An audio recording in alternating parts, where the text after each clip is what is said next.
Welcome back to 504 Road Trips. Today we continue west on US Highway 72 and we begin as we enter the state of Mississippi. Immediately on the right is State Highway 172, which was the old alignment of US 72 prior to 1986. Mississippi frequently assigns a state highway number to former U.S. routes, putting a 1 before the old U.S. highway number, thereby making old US 72 Mississippi 172. The change in pavement is evident in comparison to Alabama. The roadway here is in disrepair, although you can see some old patchwork. The highway in Mississippi is badly in need of a complete resurfacing. We're in Tishomingo County, positioned near the foothills of the Appalachian Mountains. This area marks the point where the Natchez Trace enters the state from the north. Notably, the highest spot in Mississippi, Woodall Mountain, rises to 807 feet above sea level here. Geographically, Tishomingo County shares more characteristics with parts of Tennessee than the majority of Mississippi. The county gets its name from a Chickasaw leader representing the native inhabitants before 1832. In 1985, the Tennessee-Tombigbee Waterway was established after much concern over its environmental impact. This passage connected two significant rivers, spurring commercial activity and offering employment opportunities. However, Tishomingo's endeavors to establish a nuclear power plant in the 1980s and to manufacture rocket motors for NASA in the 1990s didn't come to fruition. As of the 2020 census, Tishomingo County has a population of approximately 18,850 residents.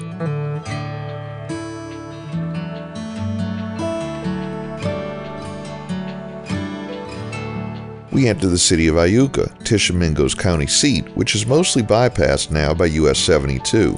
Iuka stands on the grounds of a Chickasaw Indian village. The city is named for one of the village's chiefs. David Hubbard, a wagon train scout, founded Iuka in the mid-1800s. The influx of Euro-American settlers accompanied the Memphis and Charleston Railroad's arrival in 1857.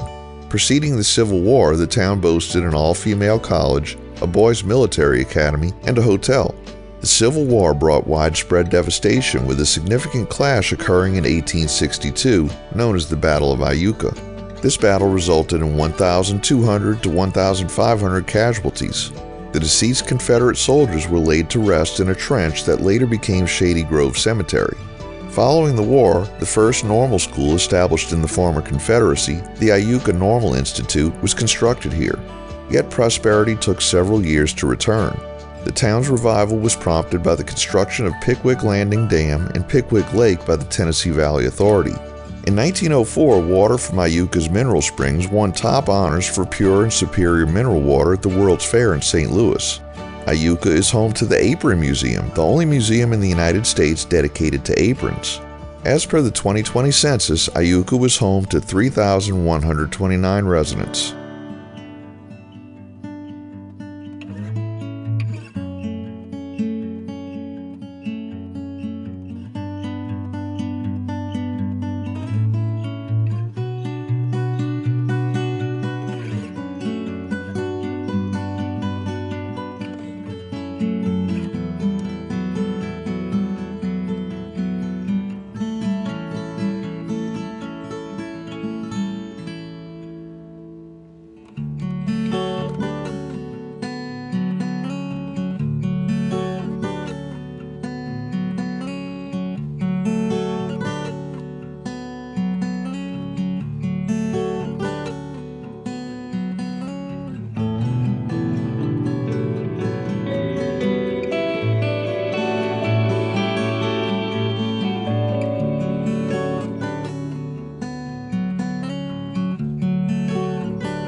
We cross the Tennessee-Tombigbee Waterway and enter Burnsville with a population of 868 as of the 2020 census. The town is mostly a crossroads between US 72 and State Highway 365, which connected a partial cloverleaf interchange ahead. The town was first settled in 1832 and named for Jeremiah Burns.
We enter Alcorn County, named for James L. Alcorn, who served as the 28th governor of Mississippi from 1870 to 1871. The county had an estimated population of 34,349 as of 2021.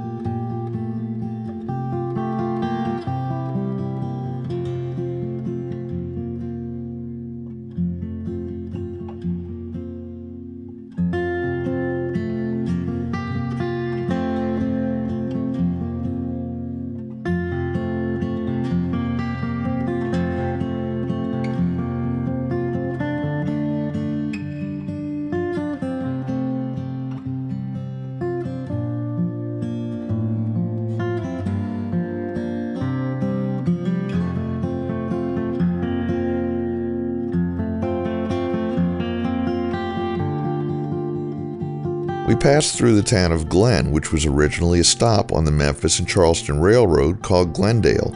The small town is home to the Alcorn Central High School and had a population of 382 as of the 2020 census. Located in Glen is the Kingsford Manufacturing Company, which produces char, the key ingredient in charcoal briquettes. The char produced at Glen is shipped to other Kingsford plants to make the charcoal that is sold nationwide under the Kingsford name.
We conclude today's video at Mississippi mile marker 69.